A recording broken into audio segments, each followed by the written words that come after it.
Mike, welcome to the podcast. Doug, thank you for having me, man. How are you? I'm good, man. I'm good. Just chilling here in Baltimore. It's kind of a sad day though in Baltimore because I don't know if you saw Yes, yesterday, Michael K. Williams, who played like yes. Omar in that show, The Wire. The Wire, yes. Yeah, he died He was yesterday, young, 54. 54. Yeah, And the super sh- young. and the show was filmed probably like I guess it's about 15 minutes, 20 minutes max from where I grew up and where I currently live now. So it's bittersweet. He Wow. was, I mean, not bittersweet, it's horrible. Yeah, But it's bittersweet in the sense that, it's cool to watch the show and see yeah. like this incredibly well done series done in my hometown. But Show's amazing. yeah, but it's horrific to see that like arguably one of the greatest TV characters of all time and a very talented actor loses life Yeah, so young to addiction, which it seems like could have happened to you too. I mean, just based on like your younger years and kind of the path you were going on, which is uh, it's right. it could have happened to a lot of people. I don't think that could. I don't take that from no one at any point in time in life, especially after the conversations I've had on my podcast with some of our guests and people that I know personally that went down that path. It could happen to anybody. So I don't. Yeah. I just send my condolences to him. Uh, Sad that he took his life via abuse. Uh, that's a part of life, sadly, though.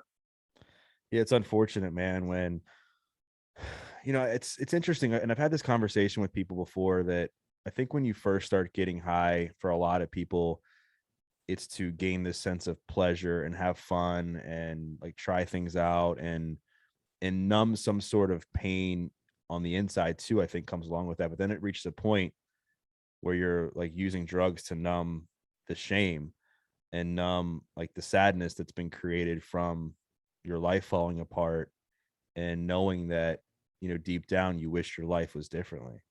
Definitely. I think, like you said, a part of it is just strictly to be numb. Yeah. I think that's what a lot of people do. There's party drugs and then there's drugs just to put you out, right? Put you out. I mean, like go to sleep, just in zombie mode. And so that's the numbing effect that we're talking about. And a lot of people that you look up to right now. Uh, some people's lawyers, doctors do things of that nature, and it doesn't. Drugs and addiction, they don't see color, they don't see class, they don't see political side. It's just an individual on individual basis. Yeah. Yeah. Drugs definitely don't discriminate. Neither does addiction. It doesn't matter if you're worth $1, $100, $100 million. Like it Yeah. will find you if you look hard enough. So, um, but what's really fascinating about your story, and kind of before we recorded, I said that you've had so many different setbacks. Like we all have setbacks in life, but you've had a lot of them and you've managed to create something meaningful and magical out of every single one, it seems like. And I know your story is, you kind of grew up, you were kind of mischievous, like, breaking into homes and, sleeping with a bunch of women. And, I know you were sexually abused as a kid. And then you go into the military, and then from the military, I think you go into the financial services industry, and then you get into this relationship and it nearly destroys your life in the sense that, you experience this massive heartbreak and you find yourself in a way, I guess you lost your identity, you lost your sense of purpose and experienced some deep darkness. And then you found your way to the Bachelorette. So I guess like a good maybe starting point is, so what was going on during that super dark time? And then like how did you manage to crawl out of such a really dark place in your life to make it on a show like The Bachelorette? I would say there's probably two really dark times, but the one that you're referencing is it's a heartbreak.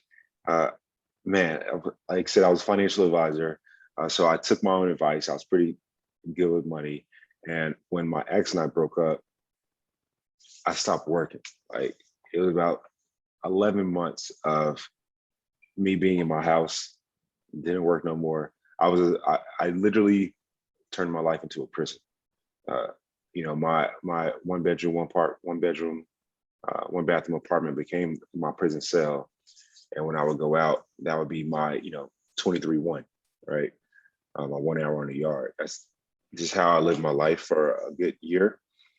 Uh, the only way that I got out of that mindset, I'm talking about nobody visiting me, nothing of that nature. The only way I got out of that mindset was to be extremely break it down, to just break down who I am as a human being, to break us down as humans and be introspective.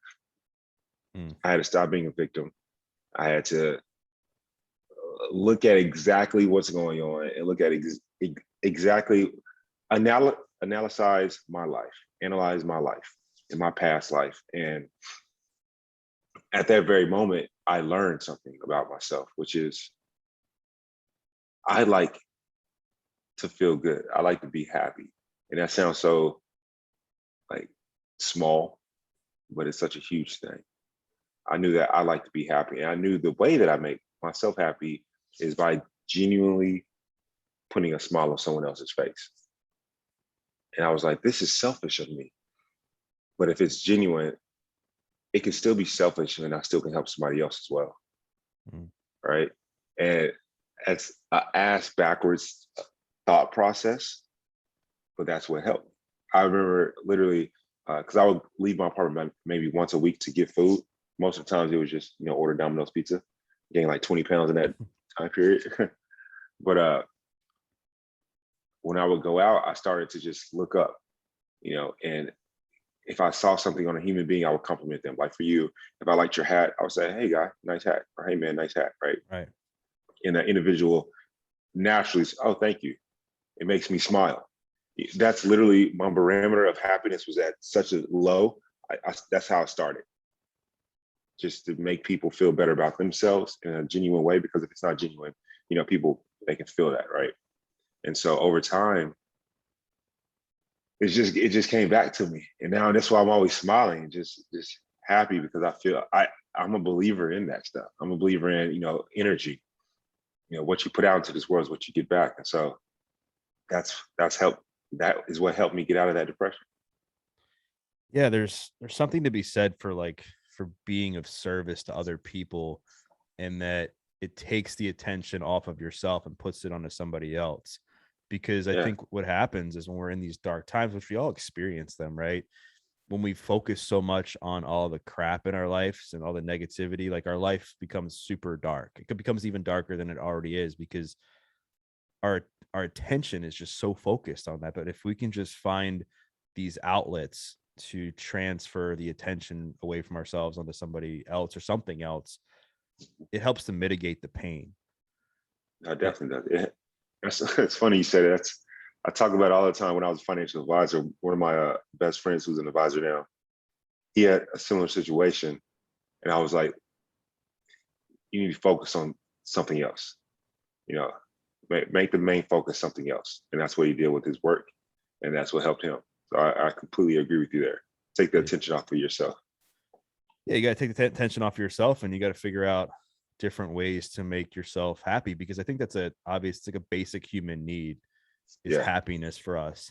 And unfortunately, there's a lot of people that go about it the wrong way and they look for love in all the wrong places, right? This could be from substances like we were talking about earlier, it could be from bad relationships, it could be from, tons of sex, spending a ton of money, it could just go on and on with examples. But when you learn to love yourself authentically and figure out like tangible, like long lasting ways to make yourself happy, like over time, your ability to get through the dark times becomes easier because you still have that core of loving yourself from the beginning. And I think that's hard for a lot of people to do. So what were some of the other things that you did besides um like being of service to other people that like got you out of that rut? dude, I think it's a formula, and this formula is universal. Uh, Seriously, it really is. Be of service to others. Uh, I'm still a part of Big Brothers Big Sisters. I have a mentee who that dude teaches me more than I could possibly ever teach him. Uh, I personally started going to the gym. I don't care what no one says. I don't care how much that stuff hurts. I'm not about to be David Goggins and curse you out, but you feel better once you get a sweat in. You just do. I don't care if it's sweat by yourself and it takes you 10 hours to get a little sweat in, because you're going really, really slow, whatever the case may be. It still is going to feel just as good. And so for me, I would sweat, and then I realized I had to stop isolating myself, right? Because I think that's one of the first things that people do. And that's one of the first things I did was isolate myself. And so just speaking, talking, being transparent to the homies. Hey, this is what's going on, bro. Because at the end of the day, I've had friends that have taken their life, right? I dedicate my book to a friend, Courtney, who took her life. And your closest friends may not know truly what you're going through until you open up and let them in, right? And so for me, I can't be silent. I got to talk to the homies. That's what they're for. So working out, being of service, and not being a shell. Right. Yeah.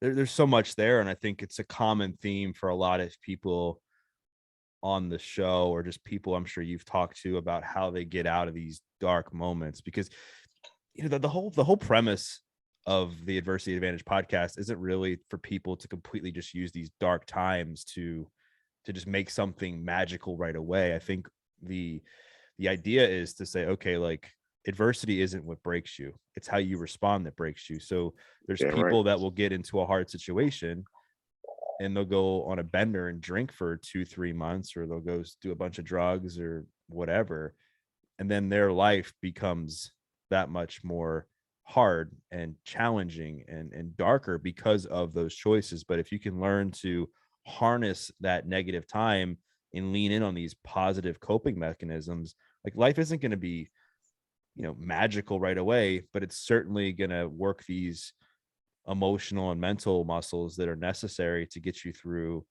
other dark times. And fitness, positive community, being of service, faith, like belief in yourself, are all kind of common themes to get you through. So like, was there any kind of like mindset shifts you had to make within yourself and the way you talk to yourself? Because I know for me and for other people, when they get in these dark moments, the negative self-talk takes over, and sometimes it can be really, really hard to fight against that. No, I want to answer that, but you said something earlier that made me think of when I was a financial advisor. I personally would say DEBT is an acronym, and it stands for doing everything backwards twice, right? And so when people go into these dark ruts, and like you had mentioned, they may go on like alcohol bender, or they may start, abusing drugs. To me, all you're doing, let's say we're starting at zero, all you're doing is going into the basement. Yeah. That's all you're doing. So therefore, when you decide to come up out of that, you got further to work. You're gonna work even harder to get to, back to level zero, back to the lobby, and then so that you can, soar and go up. And so I knew that in my times of depression. And so the only thing I did was just sit there. Yeah. Like, genuinely, I just sat there. And got fat because I was not doing anything, just eating out pizza every day or delivering pizza every day. But I did know drugs and alcohol is like accruing a lot of debt. All you're doing is doing everything backwards twice. And I'm not trying to do that. So for me, it just was sit my butt at home. But I did have talks with myself. I remember this is a big one. I had a conversation when I got right back into the workforce after taking a year off. I almost threw up after having an interview. Just Did you because go back in? Did you go back into the financial services industry? Yes, I did. Because I hadn't spoken with people more than one person, like the delivery person, literally within a year. It was like I was in ISO. That's how I felt. And I remember running out of the building, almost throwing up, hyperventilating. I'm like, oh my God, I've talked to people the first time in a year. It was the weirdest thing ever. And I had no confidence then at that moment in time, which is weird for me to say because I'm a very confident person my entire life. And I called my community, two of my best friends, lucky, blessed to have them. And I said, I just came out of this financial meeting. I'm a black guy that has tattoos, that doesn't have a degree, and I'm around all these old white folk, all these old white men, and I don't feel like I belong. My homies cursed my ass out so hard, Doug. Like cursed me the hell out, right? All this cursing at me, right? I deserved every last F bomb that they said towards me. And that's where the self-talk started. Yeah. And that's where it literally started right then and there. I remember saying to myself, and if you've ever listened to one of my podcasts or podcasts I've been on, I always say this. I always say, I'm Mike motherfucking Johnson.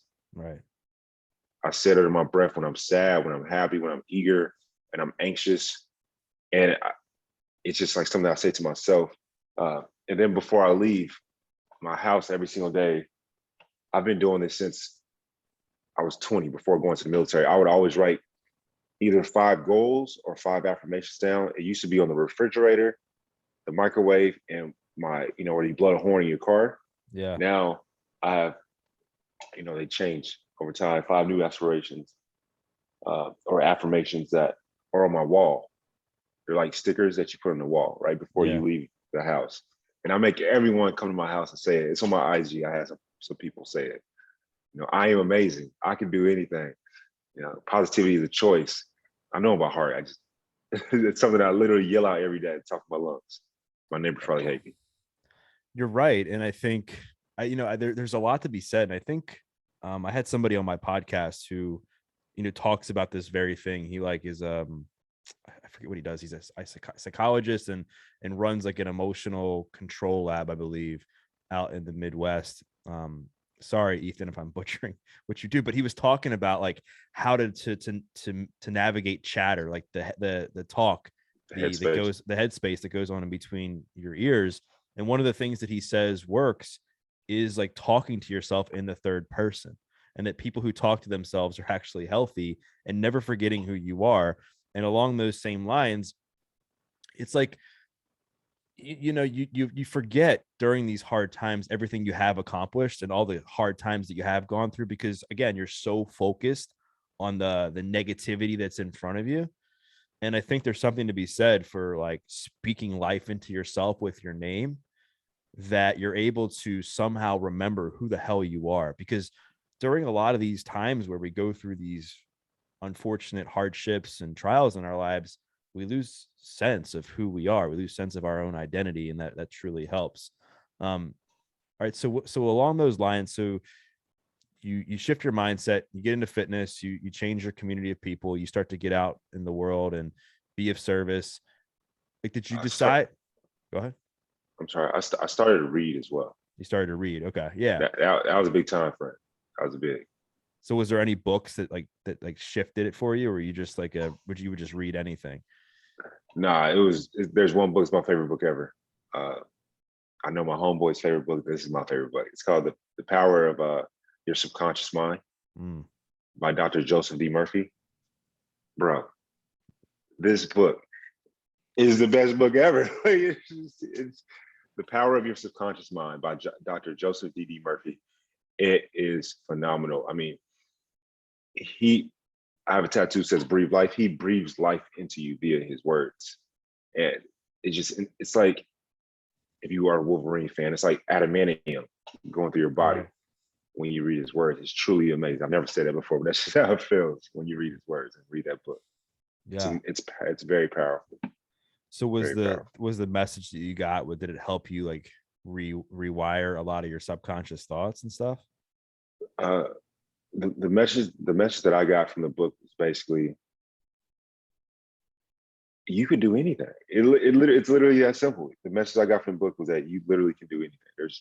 There's nothing that you can't do, and that's what that book teaches you. And it slowly picks you up. If you don't believe it, how's the universe going to receive it? Right.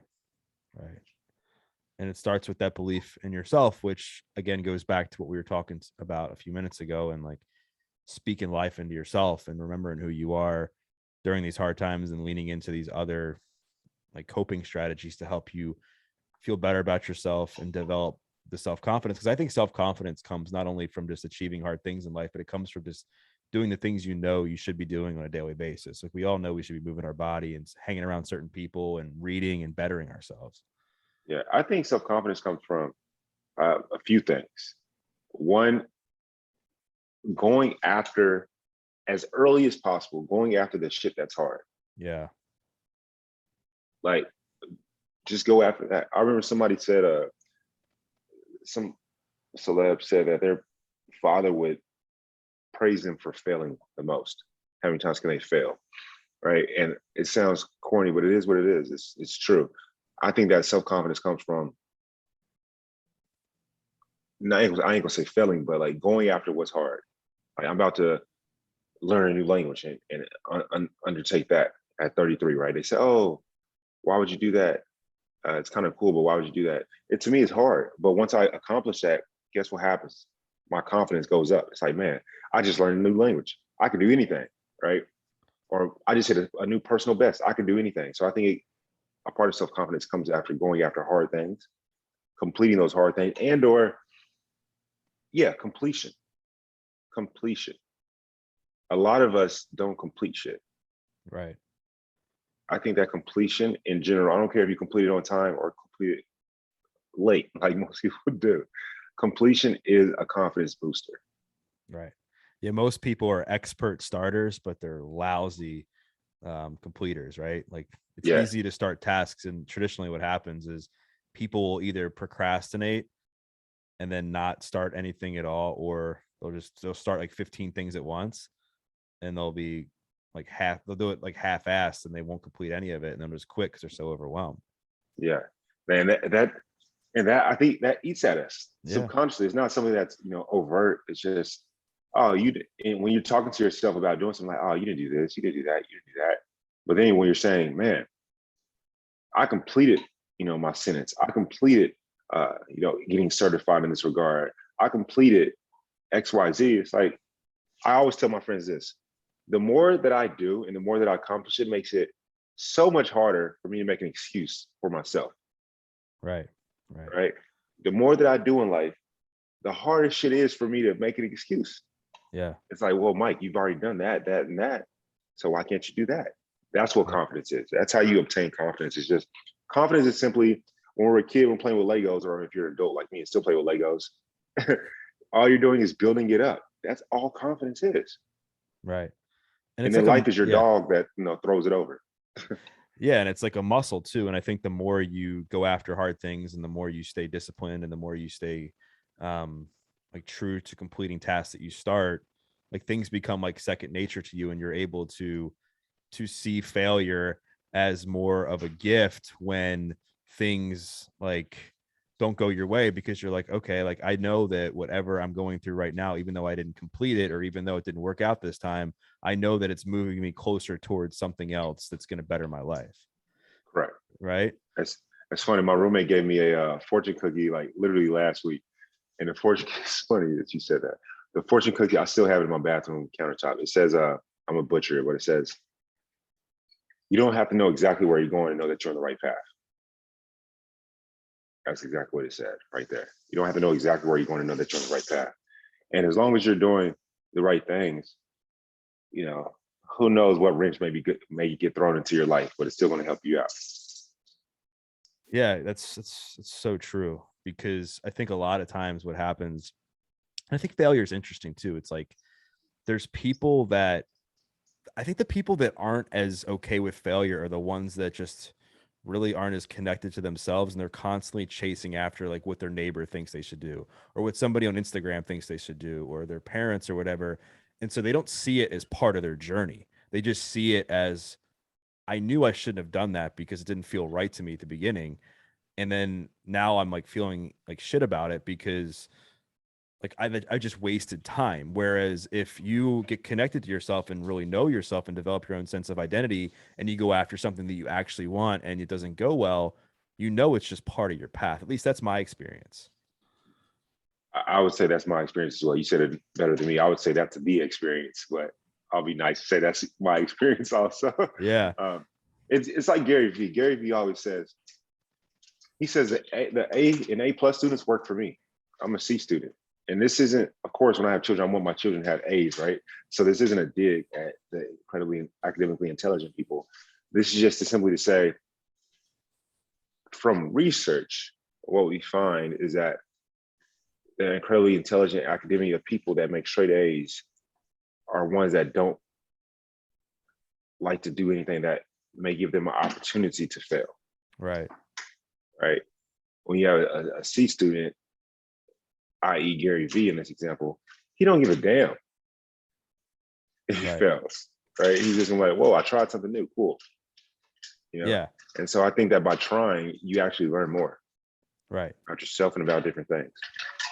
But at the end, I think it's just about that perspective shift. It's like, okay, there's two sides, right? There's a side where there's people who try things and they think just in the short term of like, all right, I'm going to try this and it better work out because my life simply depends on it. If it doesn't work out, that means the rest of my life is going to fall apart. Or there's the person that's like, all right, I'm going to try this. And if it works, awesome. Like, I know I'm on the right path. If it doesn't, like, how can I go back and reassess? How can this help me get more focused on my goals? How can this help me like become stronger in whatever it is that you're working through? Doug, a big thing about that, you just helped me think of when I was going through my depression states, what I allowed to enter my mind, right? What I mean by that is I literally took account and a hold of everything. What am I spending my most time looking at? And at the time it was Instagram. And so I deleted all my friends for the most part, or at least the ones that were posting every day, right? And I added a bunch of like positive pages, a bunch of self-love pages, a bunch of like David Goggins type pages. Right. I love David Goggins, so I would say his name. He's it's the crazy. Freaking crazy monster. I'm so crazy monster. So glad he's not my roommate. I'm like, dude, you gotta calm down. But still love him to death, right? And so I would follow those pages on IG. And I mean, I'm being just bombarded with positivity. I'm being bombarded with truth. I'm being bombarded with stop being a victim, that mindset. And then I stopped listening to music and started listening to motivational stuff. Like Eric Thomas, the hip hop preacher, or Tom Bilyeu, I forgot how you pronounce his name. Yeah.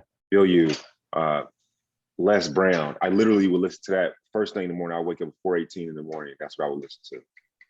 And so every day I was building my foundation. And those are things you got to do. Yeah, and I think you're right. And one of the things that really haunts people is that victim mindset and saying woe is me, or why is this happening to me, or I can't believe these people are treating me this way, or why is my life like this? And then you pretty much relinquish control of what you have going on into the arms of somebody else, and you never get anywhere when you do that. And it's hard because I think it's so much easier for people to blame other people because that's the easy thing to do. It feels really good in that moment to know that you didn't have anything to do with what's wrong in your life right now. But unfortunately that creates more long-term pain because now you're in a position where you're not making any decisions that are aligned with where you actually want to go in life, because you do want to get better, and you're just prolonging the pain in your life and just creating a more unhealthy situation for yourself. And in my experience and the experiences of many is that's what happens, right? You stay in that victim mindset, and it's easy in the beginning to blame other people. And then you get used to blaming other people in your life, and you never take any action because everything is somebody else's fault. Right. Before you know it, you're 54 years old, 60 years old, 37 years old, and you have 20 to 50 years of this mindset. Hold on, did your audio cut out? No, hold on. Well, I was trying to cut out. Hold on. Can you not hear me? Yeah. Now you're good. Okay, yeah, my apologies. I'm trying to cut out some stuff. I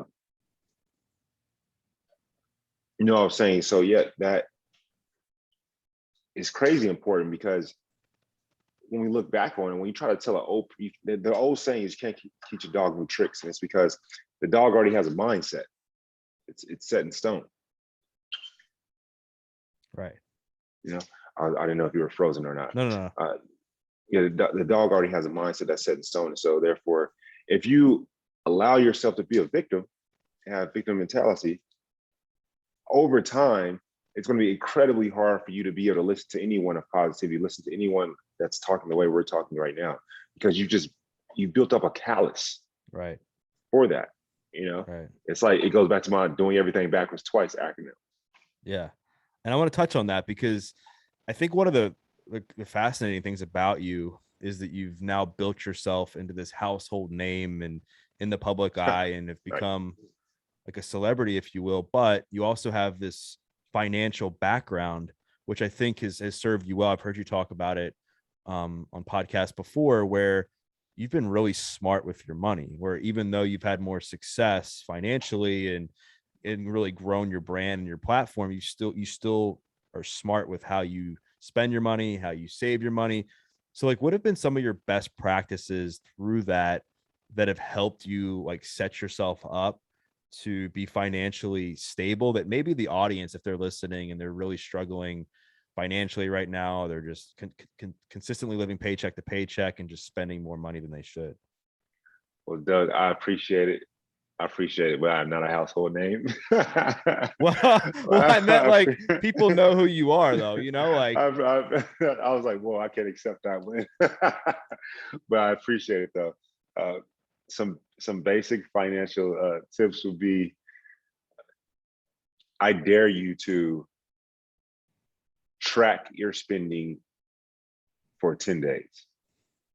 I dare you. I triple dog dare you. Like we're back on kindergarten. I triple dog dare you to track your spending for 10 days.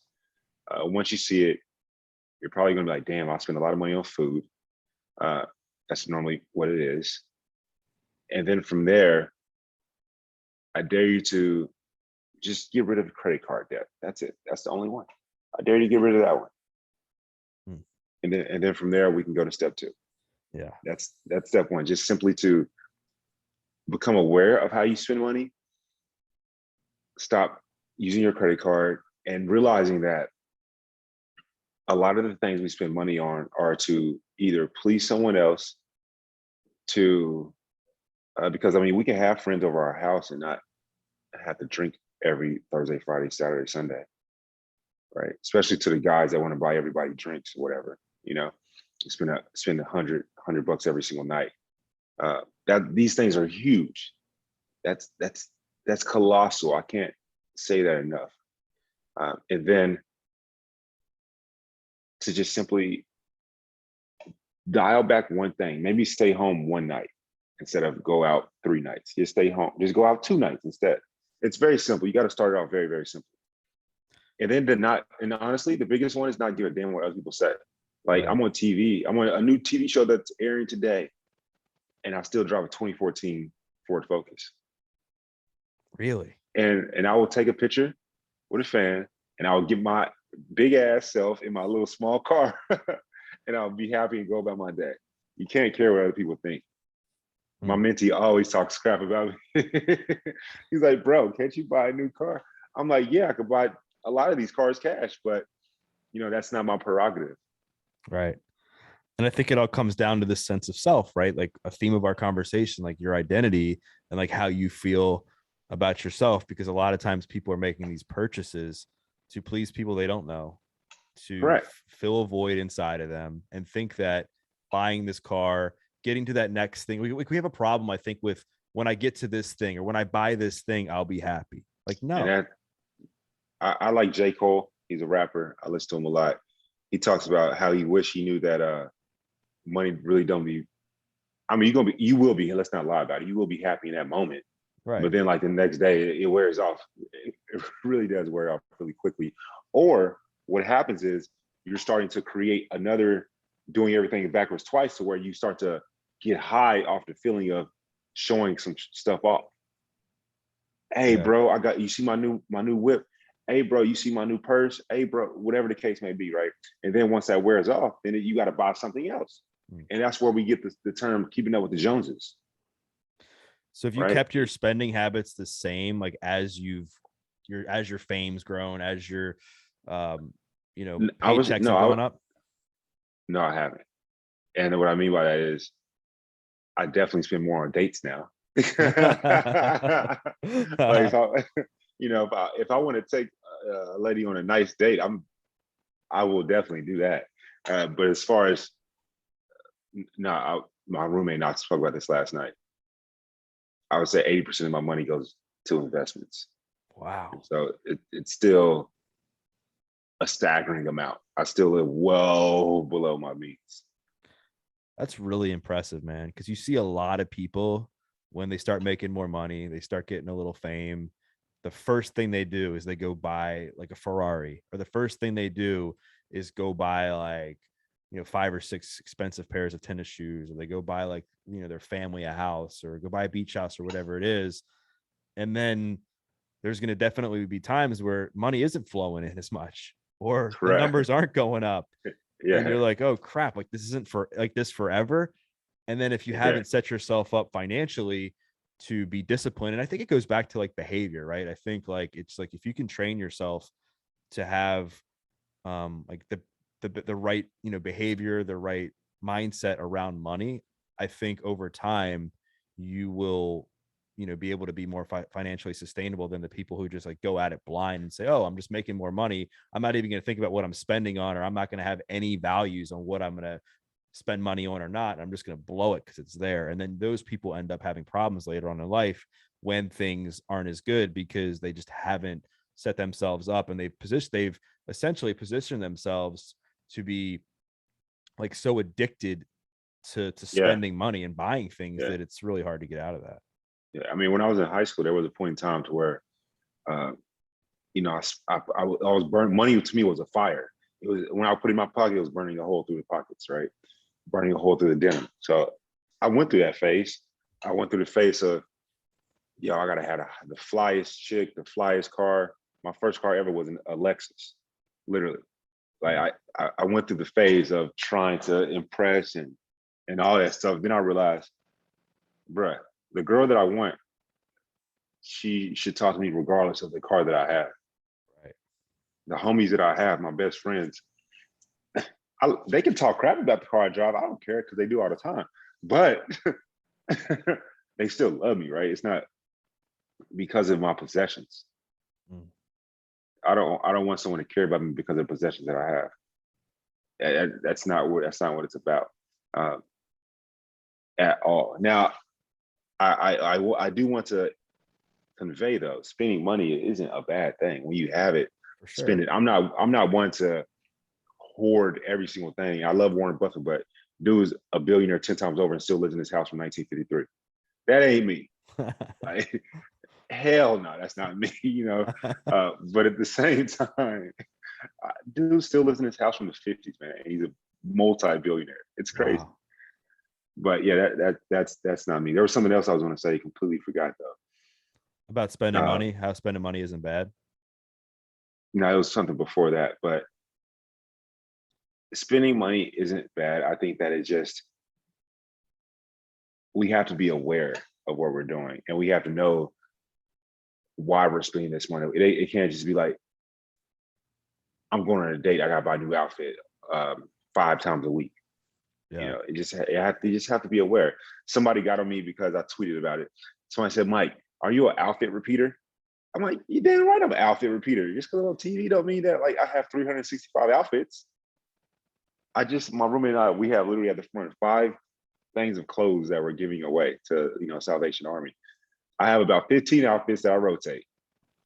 It is what it is. Like, So where does this you seem very disciplined when you're like on that's what it was. your game, right? Like you mentioned getting up at 4:18, you mentioned like this formula that you have, that that if you do these things, like your life gets better. You talk about like your financial discipline, which is super impressive. Like, did this come from the military? Did this come from your family? Like, where did you like adopt this discipline like nature from?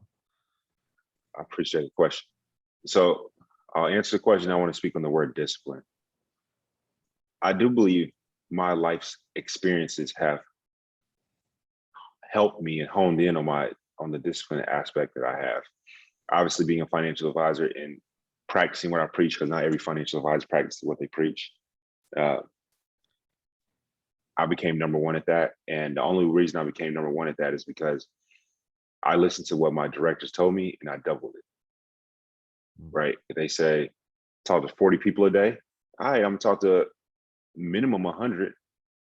You know, and that's literally what I did. And it's just a formula. Everything can be broken down by numbers. If you want to be better shooter than Steph Curry, find out how many shots he's done.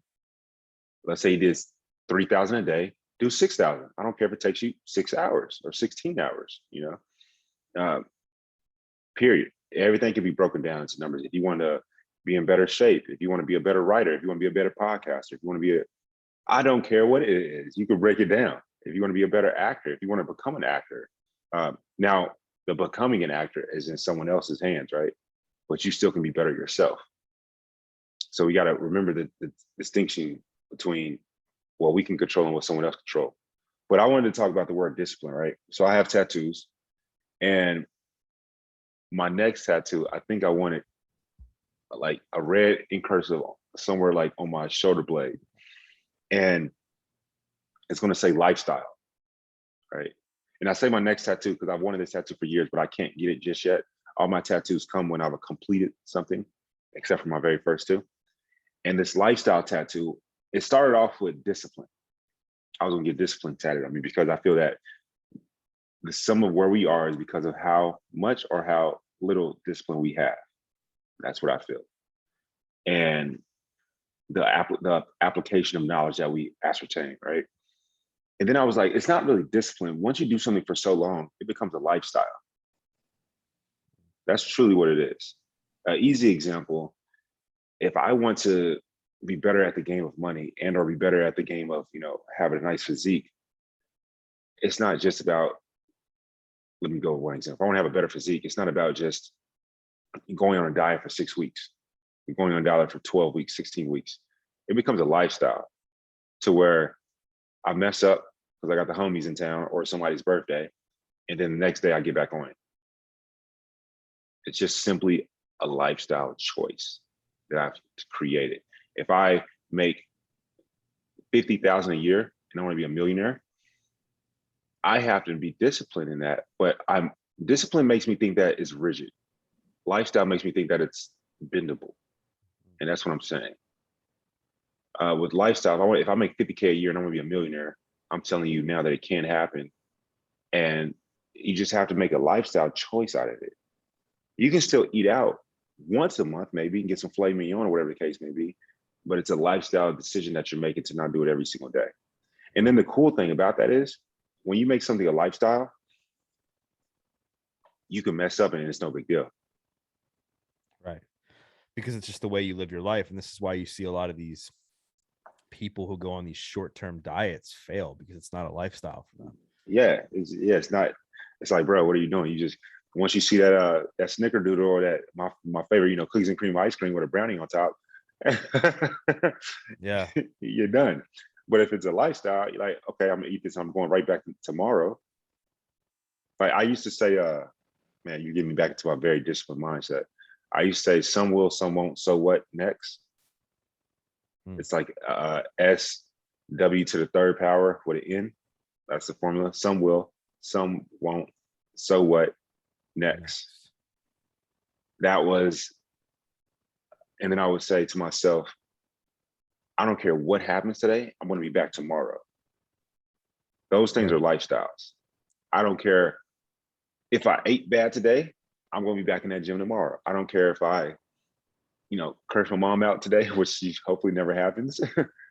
I want to be back apologizing to her and showing her love tomorrow, right?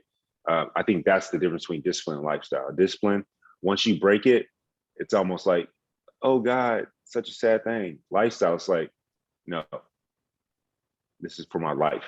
I'm living, so therefore I do. Yeah, you're right. And I think a lot of people get tripped up in this idea that when they have a bad day or something doesn't go their way, like going back to failure, that it's infinite, that it's going to be that way forever, right? And they wake up the next day, and instead of adopting the mindset you just talked about, like, okay, like tomorrow's a new day, like I still have tomorrow, I can wake up tomorrow and change my behaviors. I can wake up tomorrow and start over. I can wake up tomorrow and eat different. I can wake up tomorrow and think different. What people do is they look at like all the bad things that happened yesterday or 2 days ago or 3 days ago, and that becomes like their focus. And then what happens if you focus on that? Then you get in this negative mindset that your life is bad, even though it's really not as bad as you think it is. And then a bad day turns into a bad week turns into a bad few weeks, and a bad month. And then you find yourself 3, 4, 5 months later in a really bad spot.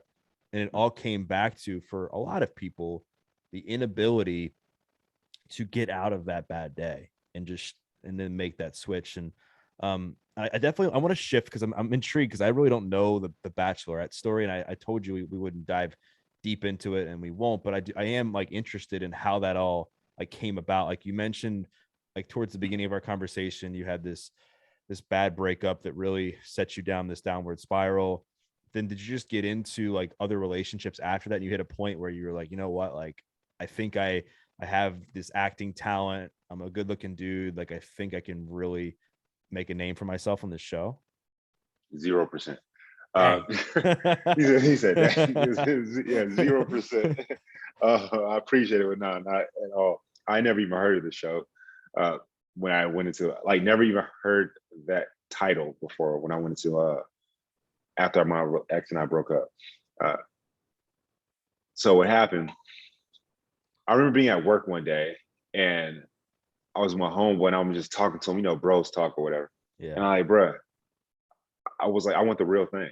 That's exactly the exact words, the exact terminology. I was like, I want the real thing. He's like, what you talking about? I said, I want to be in a relationship, man. Like, I want to have the wife, kids, all that. He started laughing.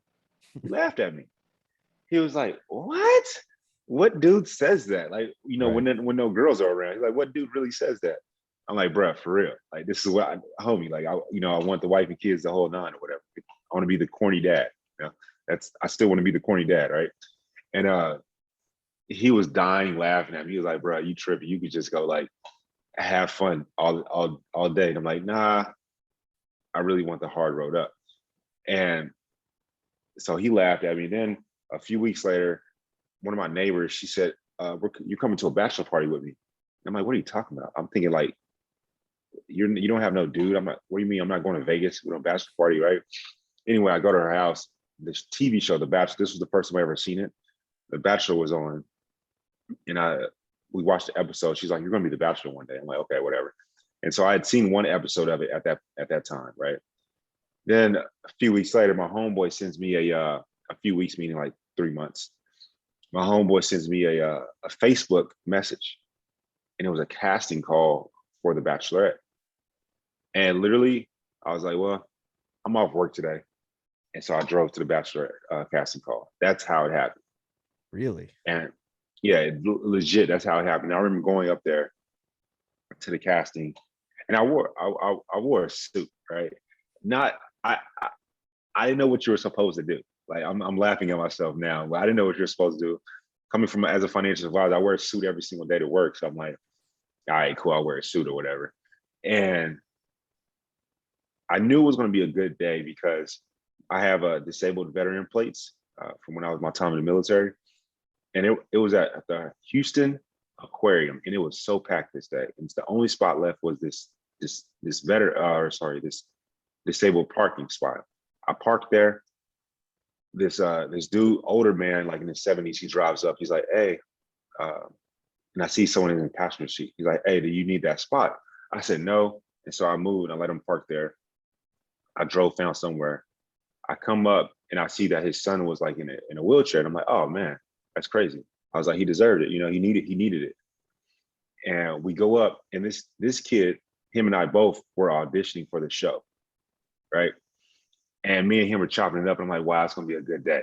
And I knew it was gonna be a good day just because I did a good deed that was genuine. I remember I go back to the word genuine. And so me and him chopping it up, having a great time or whatever.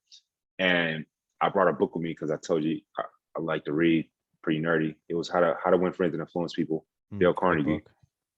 is. And then when I remember going to my first, I guess, audition, I was so not scared. I was like, you're a person, I'm a person. What's up, man? Just like that. What's up, bro? Wow.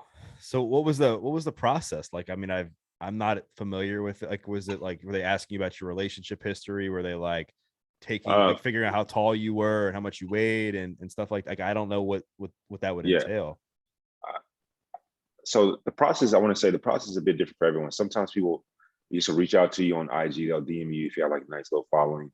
Sometimes you live in a city to where, like if you live in San Diego, LA, Chicago, New York, Miami, Florida, hot zones, like where, hot people are at, I guess you would say, or just where TV cameras could go. That's where they might just catch you. I live in San Antonio. No, there wasn't a lot of cameras around at the time, right? Right. And so the way I got cast was I did a casting call. It took about 6 months. Did about like 5, 6 interviews, a few phone interviews, a few in-person interviews, um, and I had to make a video, which I got in trouble for because when making the video was one of the last things you had to do, and I wasn't doing it. And they were like, "Mike, do the damn video." And I'm like, in my head, I'm thinking, why are y'all even asking me to do this? Y'all don't want me anyway on this show. And I was literally talking myself, my negative self-talk, talking myself out of it. And like one day, one of the producers just flat out said, "Mike, do the damn video. I need it today." And I was like, all right, cool. And so when I got home from work, if I were to show the video or release it and people heard me say this, they would get it. I still had on my like business shirt, but I took off my pants and did like the risky business Tom Cruise where he runs out with his socks on. That's literally what I did. And then I started talking, responding to the questions or whatever. But it was, when I tell you I was so myself, that's literally how I got on the show. And did you find yourself able to maintain that throughout the process of the show, or was it hard? Because I can imagine it's challenging to maintain integrity and maintain who you are in character when you're on a show like The Bachelor or The Bachelorette. So it wasn't hard at all. It Mm, was incredibly easy to just be myself. What makes it hard is after you get off the show right. and you build a fan base, and now people expect you to be one type of way and one type of way only, and be one dimensional. Right. For example, people expect me to smile 24/7. Like I got a good, that it's a good of me. For some of my friends, it could be they're an asshole now. They're deemed an asshole, right? Which is not the case. They may have been, they may have put someone in check. They may have been mean on the show, but that don't mean they're mean like every day in their life, right? And so the after is the hard part where you have to. I'll give you a good example. I told this to my agent. Rascal Flats? Of course. Yeah. All right, cool, right? I love Rascal Flats, right? I also love Lil Wayne. On my Twitter, this was what the very beginning. So this would be a good example. On my Twitter, trying to be myself, I was like, man, I love when I hear, how's it go? The 99 and 2000, something that Lil Wayne on one of their tracks, Back That Ass Up, basically the song. And I got like 3 likes on it, right? And then the next day I said, no, I think it was Hinder. No, it was Hinder or Rascal Flats. They had, what is that song that they had? Uh, Kiss something. Anyway, I can't think of it. Uh, they had a really sad song, but it was amazing. And I was like, man, I wonder what I was going through in 7th grade that made me so emotional listening to this song. And I got thousands of likes, right? And I was thinking to myself, wow, my audience really doesn't know my culture. Right. And that has made things a bit harder because I want to connect with my audience, but I'm going to be authentic to me. And for a lot of my castmates, they easily are able to do that, right? Because you got to think of the audience of the Bachelor franchise, right? I Right. never heard of the Bachelor franchise until the same year I went on the Bachelor franchise. Right. And so my things are different. So that was the hard part, getting accustomed to that. Yeah. And especially when you've built this fan base. It's not, I don't want to say overnight, but in a short period of time, because the fan base is essentially built from people who are watching the show. and now you wake up and you've got, potentially hundreds of thousands or millions of followers as a result of just being on a show for, a few months or whatever the time frame was. And you're right, sometimes like people's, like 100% of people's perception about somebody comes from like the 10% or 5% you see on a television show, Correct. right? Instead of really taking the time to get to know them. So I get, so like after the show, right, you did make it, obviously, and I'm sure that was hard, right? Because I think the goal at that point was to find a relationship and find love. Like, how did you handle that? How, like, it was so public and now you have all these fans, like, and I know in your younger years, like when you went through that breakup, it was like a really dark time for you. So like, what were some of the things that changed for you during this time that made it an Honestly, easier man, process? it was easy. I Yeah. can't lie about it. It was easy. And the reason it was, I was 31 years old. I knew who I was. I loved myself. I've you know, earlier on the pod when I was telling you I was building my foundation when I wake up Yeah. at 4:18 in the morning and listen to my motivational speeches and follow the only people I follow on IG. I was that was filling up my gas tank Yeah. per se. That was building my Mhm. pyramid, my base level. And so on the show, I really didn't care. Like it's an amazing, beautiful thing when you know who you are. Mm. Like this is me. Take it, love it, baby. Yeah. This is me. That's how it was. So it was embarrassing, like in a funny way. Like, oh, I've been dumped on TV twice. It's a funny thing to say, but for me personally, it didn't hurt me. Um, Fans come at you. I've boy, fans come at you so hard, and I don't even think they. I do think some people realize, and I think they don't care because to them it's a game. It's funny to them, and I think they forget that we're human. And then the other people, they just want to be a dumbass and an asshole, right? But I like to clap back at people. I have no problem doing that, and so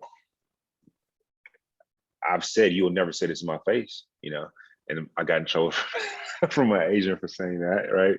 But it's the truth. So when it comes to social media stuff, it's like Drake says, Twitter finger turning trigger fingers. Like people just want to have internet, they just want to be internet trolls. And for whatever reason, it doesn't affect me that much. Right. It just really doesn't. I think it's just because I've built up a callus. If we're going to build a callus, I'll say it like this to be succinct with it. If we're going to build a callus, have a callus that's positive. Have a callus that builds strength for you. Have a callus that shows you who you are undeniably, no matter what anyone says, you know that you are beautifully made the way you are. Mm. That's it. Right. Amen, man.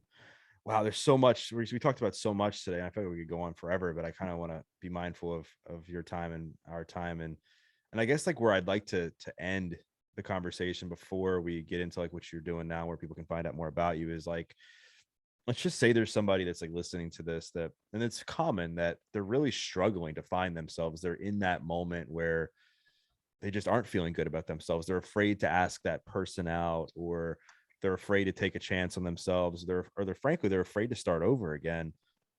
Like, what's some advice that you would give to somebody who is really struggling to build that self-confidence and really hone in on who they truly are and love themselves in those moments so they can get better? I love that question, Doug. I would say that confidence equals competence, Mm. right? Confidence equals competence. What competence is knowledge of, having knowledge of anything that whatever the subject is, right? And Right. so if it's loving yourself, you want to be confident in loving yourself, then you want to be competent within that, then you need to do the small steps. You need to do the small things. For example, I have really bad asthma, right? When I go to a new location, my body and my chest flares up, my lungs get enraged, and my lungs tighten up, and I can barely breathe, right? So one small thing that I can do to build competence and trust is to ensure that I have my inhaler with me in my backpack, on my person, in my car, no matter where I am in this world, right? What that does is over time, such a small thing. I said have my inhaler with me, right? That teaches myself that, wow, I can trust myself with my health and having my inhaler, having my device. And it makes you smile. It literally does, right? Because it happens to me all the time. I'm like, man, I trust myself, right? Another example, you said if they want to ask that person out, I talked about this to my homies all the time. Confidence equals competence. So therefore, in order to get confidence to talk to this individual, this person, you got to just learn how to talk to people. Go talk to some other girl that, or some other guy that you may not want, but just have a conversation with them like a human being. Not like I'm trying to holler at you, but like just a human being, right? And over time, you're building competence and knowledge and how to talk to this person when it comes to starting over again, right? Let's say you're 53 years old and you lost your job after 19 years and you're supposed to get your pension, right? Which sadly happens to people, you know, they get fired at the 19th year when they get their pension at 20 years. And now you got to start over at 53, 54 years old. I think that it's perfectly fine to realize that you're a human and have that emotional period. I'm one to say that, you know, that's okay. But what's not okay is to lull, to have a lull in that area, right? You know, take a few days, boom, let it hit you. You feel it. Now you got to get back out of it. And the way to get back out of it is just to do one small act, like legit. That small act that for that third day, let's say, is to go on Google, open your laptop, open your cell phone, go on Google, and look up a trade. Just start doing research, and then do research for a week, and then after that week, make that phone call. After you make that phone call to a few different people, that third week, talk to some people that you love. If you have nobody that you love that like that, then have self-talk with yourself. Can I do this? That 5th to 6th week, you're starting class. You looking back on it, damn. I just got fired for 19 years at this company. I'm already 6 weeks removed and working at another, or in another establishment, another field, learning a new trade. That literally builds confidence in self, telling yourself, because even when we want to lie to, because we're human, we want to lie to ourselves sometimes. But it's hard to lie to yourself when you have proven yourself that you can do these things. Yeah, you're right. And I think, you know, the confidence from those moments comes from taking action, and not, you don't have to make overnight success, but just taking some small steps. Like I always say to somebody, like somebody who hasn't worked out in 20 years and is sitting on the couch, like I would never say just go out and run like 3 miles, because that's David Goggins would. Yeah, well, it's impossible. And their confidence in themselves to do that is so small, because they're already feeling pretty low about themselves. But what I might say is, why not just put on your shoes and go for a walk and just tell me how you feel? Go for 5 minutes, 10 minutes, right? Exactly. And then build off of that. And then if you do that every day and you start to stack that up, and then over time, a few months go by, and like now you're able to run a mile, run 2 miles. And where did it all start? It just started from consistent action on a daily basis to get yourself out of like a deep, dark hole. And so dude, this has been awesome. I feel like I said, I could talk to you forever. I mean, I love what you're about. I love your message. I love which you've made out of your life. So where can people, I know you have the podcast that you started this year that's really taken off, and you're on a show, is it The Ultimate Surfer, I think it's called? Yes, sir. And you got some other things going on. You got a book. People can find you on Instagram. So where's like the best place to really find out more about what you have going on that people can check out? Our podcast, thank you for talking about it. It's called Talking It Out with Mike and Brian. It's you can find it at just Talking It Out BN, or Batch Nation Pods, or you can just find me on IG, Mike_Johnson. That's probably the easiest one for all the listeners out there for sound. Mike_Johnson, and you'll be able to find everything right there. Awesome, man. Well, thank you so much again for coming on. And for those listening, what I always try to recommend is to share a takeaway. There was so much we talked about mindset, about rediscovering yourself, about working out. We talked about community. We talked about obviously the Bachelorette. There was just so much we covered in this: routine, discipline, lifestyle, like that. I want you to take a screenshot and share a takeaway, like whatever it was. Tag Mike, tag myself, because we'd love to hear your feedback. And we once again thank you listening to this episode of The Adversity Advantage. I'm your host, Doug Bopst. We'll see you next time.